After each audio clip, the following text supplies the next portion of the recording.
Assalamu alaikum students, how are you? I'm hopeful that you are fine. So today we are going to discuss an important topic of current affairs, and this is in very much in news because Asad Umar has requested Financial Action Task Force not to include the India in review section. So we are going to discuss the FATF. The topic for today is FATF functions and how Pakistan can tackle it. So the content of my video will include a brief introduction to FATF, why Pakistan is in grey list, efforts made by Pakistan to get out of it, why FATF matters for Pakistan, impact of being in grey list and blacklist, and difference between sanctions and embargo. So this video is going to take some long time, and please watch the video till end so that you could get much insight from the video. Okay gentlemen, so we are going to start with our work today. Okay, so we are going to see what is the brief introduction of FATF. So it is an intergovernmental organization. FATF is an intergovernmental organization founded in 1989. So remember this date. On the initiative of G7. Also remember this thing. This is an organization of developed countries to develop policies to combat money laundering. So when FATF was created, there was no terror financing, but it was only money laundering. In 2001, its mandate expanded to include terrorism financing.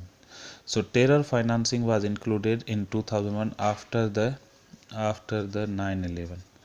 After 9/11, this was included. So its headquarters is in Paris, France. It has 38 members. President is Marshal Billingslea. And these things you can remember for your MCQs. So what are the 40 recommendations on anti-money laundering? So these recommendations were revised in 1996 and 2003. What actually are recommendations? What are those recommendations? So actually the FATF has given certain recommendations to implement those recommendations and end the money laundering in the country. So number one was implementing relevant conventions. There are many international conventions on this issue. Many of you who have international law as its at their subject and also international relation as their subject, they know what are the international conventions. So their main focus was to implement relevant convention because in the world there is a practice that most of the countries sign and ratify the convention, but there is a problem with the implementation. Like in Pakistan we have many laws, but we have many problems in implementing those laws. So number two was criminalize money laundering, because money laundering at the start of the when it was started, it was in organized crime, because we have seen it takes many steps like layering and hiding money and then making the black money to white money. So this all process, so FATF said that this all process should be criminalized. So money laundering should be made a criminal act in every country of the world, and confiscate proceeds of money laundering. Those who are involved in the money laundering governments should confiscate or seizure their assets. So implement customer due diligence. It means when you are having any transactions or when you are dealing with such a suspicious transaction, so you should also maintain record and identity verification, so that in case of suspicion transaction or illegal transaction, if you have identity verification, then you could easily contact with the we can say criminals, and you can easily identify who the criminals are and what are they doing. So try to record the suspicious transactions. So So number 4 was establish a financial intelligence unit. In Pakistan we have there are many financial intelligence unit, like we have FIA, like we have NECTA, and like we have another ACCP. So these organizations currently are very much in action, that you can see after the Pulwama attack. Government of Pakistan has taken many steps, so we are going to discuss those steps as well. So this was that anti-money laundering. Recommendation 40 was establish a financial intelligence unit to receive and disseminate suspicious transaction reports. To receive and disseminate suspicious transaction reports. So number 5 was cooperate internationally in investigating and prosecuting money laundering. So as you have heard a term that mutual legal assistance, this is the term of international relation as well as international law, that in case of anything happens within two countries, the concern of two countries, there can be mutual legal assistance. So this is the same thing, cooperate internationally in investigating and prosecuting money laundering. So these were 40 recommendations given by FATF on anti-money laundering.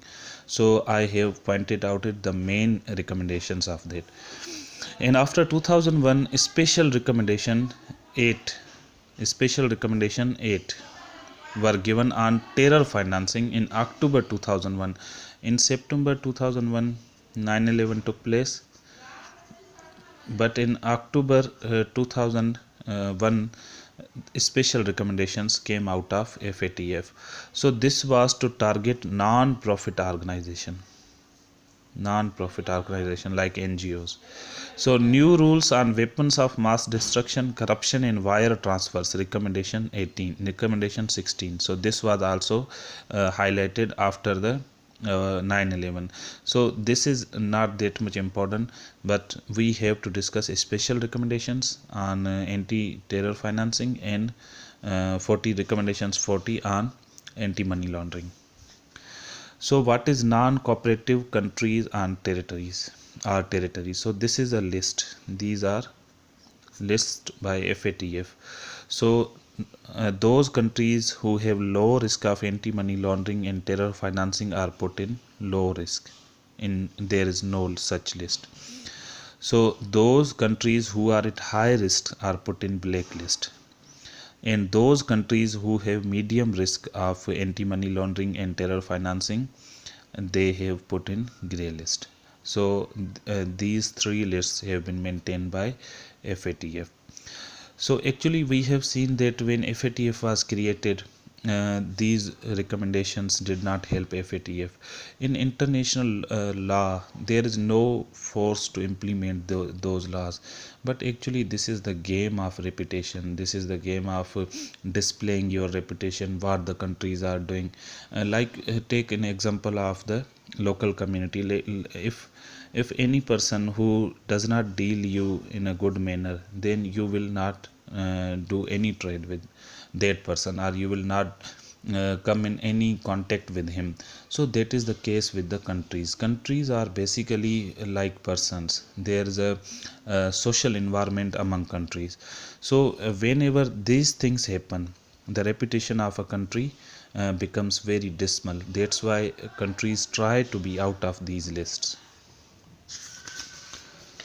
So what is blacklist? So blacklist, as I told you, is a high risk of what? Money laundering and terror financing.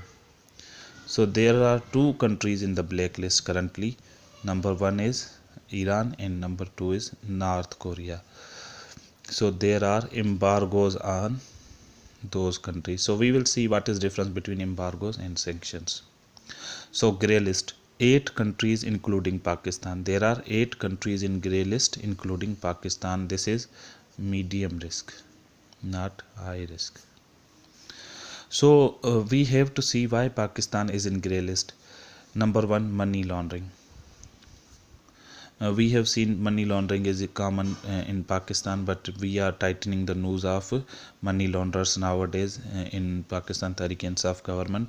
So the reasons why money laundering takes place is porous Afghan border, There are no customs rules. We have seen in Afghan border because it is the porous border.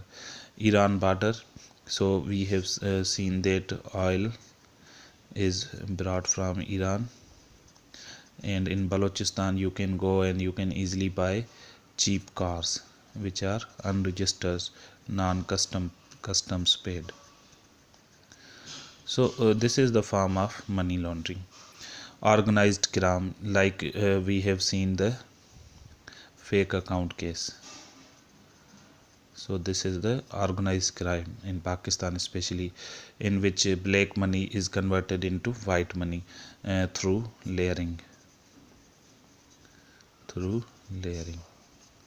So this is the organized crime of money laundering, and lacks customs rules in Pakistan, especially because we have seen politicians use all these organizations. Politicians try to use all these organizations.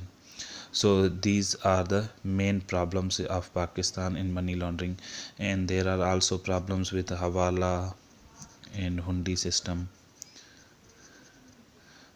in remittances. So this is the form of money laundering as well. So now let us see the terror financing. What is terror financing? Actually, terror financing takes place through charity. Like many religious organizations ask for charity and they use that money illegally in the bombs, explosion, and in other things. In non-profit organizations like we have seen FIF, Falai Insaniyat Foundation, which was banned recently by Pakistan. We will discuss why this organization was banned. So non-profit organizations collect money easily in Pakistan, and social media is a tool. Social media is also used by these organizations as a tool to collect money. So National Security Committee on 21st February in its meeting tightened the noose of these organizations. So efforts made by Pakistan to get out of list.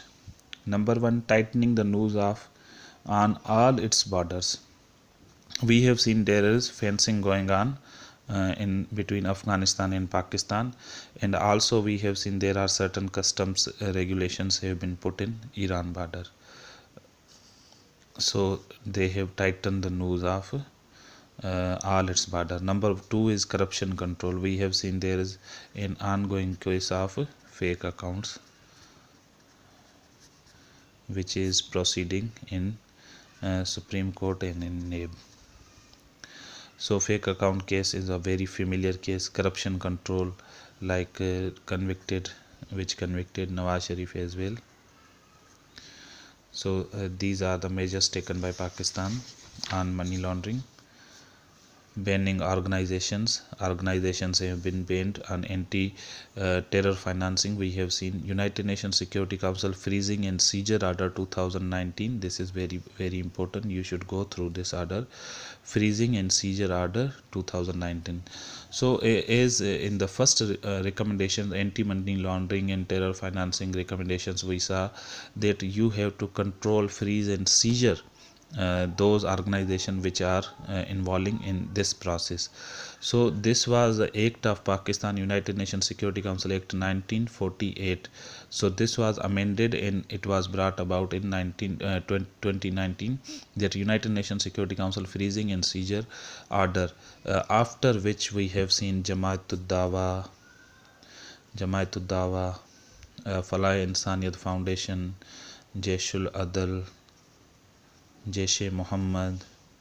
Many persons have been, we can say, they have been convicted, they have been arrested, and many persons who are trying to do these things have been put behind bars.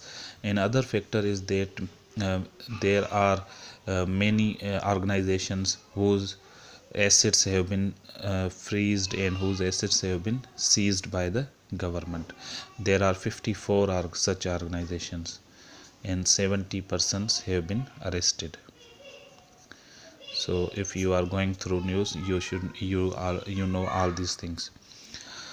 So the group dealing with Pakistan is Asia Pacific Group on Money Laundering, which is based in Australia, in December we know that there was a meeting of FATF in Australia, and Pakistan proceed with its anti-money laundering laws, and they appreciated the laws, and they said that in February we will go through these laws. So from 22 to 24 there was another summit in Paris, France. So its headquarter is Australia. Asia Pacific Group on Money Laundering's headquarter is at Australia. So in December 2018, as I've told you, Pakistan produced a report which satisfied APG, Asia Pacific Group on Money Laundering. FATF meet in Paris from 22 to 24th February. So India asked the world to prolong Pakistan's existence in FATF for non-compliance on terror financing, because Pulwama attack took place, and propagation of India against Pakistan. You all know this episode. If you don't know, you can watch my video on this, which is Pulwama attack, involvement of Pakistan, a myth or reality. So this is the main thing. So why it is headache for Pakistan? So let be if Iran is there in blacklist, if North Korea is there in blacklist, if Pakistan is grey list, why we are worrying about this? Actually, we have seen that there is no implementation, no implementing body in the international world. But what we have seen that still international law is implemented, still ILA is implemented, and this is because we have seen there is committee of nations in the world. So they are interdependent on each other, and great interdependence is created throughout the world. So what happens here? Portraying negative image. If a country is included in this list portrays negative image of that country. Number 2, FDI, foreign direct investment, is plugged. No one is trying to invest in Pakistan. Like we have seen, if you are feeling that Karachi before 10 to 5 years there was a very much chaotic situation in Karachi, and nobody tend to go to Karachi, neither they stay at Karachi, because they found it very fearful to be in Karachi. So that is the main reason. Foreign direct investment does not come if we are included in these kinds of lists. Number 3 is diplomatic embarrassment. We have seen that no country respect us, our diplomats, that they are the terror, they are terror financing, and they are using they are not using anti-money laundering. So this is the main reason. Non-compliance of international law, as we have seen, this is the international a type of international law. So this is clearly non-compliance, and this also creating hegemony of India. So when we portray our image negatively in the world, obviously it is going to create the hegemony of India, as India is the member of FATF, and he is also chairing the review meeting of against Pakistan. So this is also creating hegemony in the region of India through this. So Pakistan should take measures and try to come out of this list, as we have seen Pakistan has taken certain measures through this legislation, United Nations Security Council freezing and seizure order 2019. So number 6 is United Nations Security Council chapter 7 article 41, which says maintenance of peace and security. So attacks like Pulwama